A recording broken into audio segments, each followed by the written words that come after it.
जय भीम, जय बोलनेवासियों कुल जोहार। साथियों, भारत में कई तरह का चोरी हुआ है, लेकिन सबसे बड़ा चोरी जो हुआ है वो इतिहास का हुआ है। आज इस देश में कोई भी जनजाति का, जाति का, समाज का सही इतिहास को पता लगाना बहुत कठिन काम है। क्यों? क्योंकि जैसे जैसे भारत में बाहरी आक्रांताओं का प्रवेश हुआ, उन लोगों ने यहाँ की संस्कृति, सभ्यता में अपना घुसपैठ किया, अपना इतिहास को घुसाया हम लोग के इतिहास में, और यहाँ के इतिहास को यानी कि इस तरह से कर दिया है कि आदमी को हकीकत पता ही नहीं लग रहा। इसलिए हमारे समाज के बुद्धिजीवियों को इस समय में सतर्क रहना चाहिए। क्यों? क्योंकि झूठा इतिहास के बल पर जो लड़ाई आज एक जाति दूसरे जाति से लड़ते हैं, एक जनजाति दूसरे जनजाति से लड़ते हैं, तो जब तक हम अपने इतिहास की तह तक पूरी जानकारी, इतिहास की सच्चाई, पूरा तथ्य को जब तक हम नहीं खंगाल लें, तब तक हमें किसी भी लिखी हुई बात पर समाज को गुमराह नहीं करना चाहिए।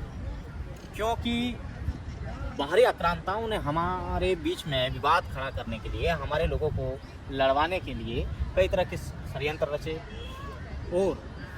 और हमको यहाँ लड़वा करके अपना राज सत्ता चलाए। वो ताकतें जो 1600 ईसा पूर्व भारत में जो ताकत आई, वो अभी भी वर्तमान में अपने राज सत्ता को स्थापित किए। इसलिए हम लोगों को उन ताकतों के, उन विदेशी लोगों के षड्यंत्र को समझना होगा। क्योंकि इस देश में वो काबिज है, बहुत ताकत और शक्ति के साथ काबिज है। वो लोग इस समय में इस तरह हमारे अंदर में घुस चुके हैं कि हम उसे पहचानने में भी भूल हो जाती है। बामसेप हमेशा एक चीज़ हम लोगों को सिखाती है, बामसेप का कैडर हम लोगों को जरूर लेना चाहिए। बामसेप हमेशा एक चीज़ ये सिखाती है कि अगर आप कोई भी चीज़ के संघर्ष कर रहे हैं, आंदोलन कर रहे हैं, लड़ाई लड़ रहे हैं, तो सबसे पहले दोस्त और दुश्मन का पहचान करना चाहिए। दोस्त और दुश्मन का पहचान के लिए आपको अपना इतिहास का ज्ञान होना चाहिए। जो कौम अपना इतिहास नहीं जानता है, वो कौम इतिहास नहीं रख सकता है। क्योंकि इतिहास को आप नहीं जानते हैं तो आपको पता नहीं चलेगा वो कौन लोग थे जो हमारे महापुरुषों का हत्या किया, हमारी संस्कृति सभ्यता को नष्ट किया, सिंधु घाटी जैसी सभ्यता को नष्ट किया, और हम लोगों को अपने ही देश में गुलाम रहने जैसे मजबूर किया। गले में हांडी, पीठ पीछे झाड़ू, कई तरह के जो शोषण हमारे साथ हुए। तो इसलिए हम लोगों को अपना इतिहास जानना होगा।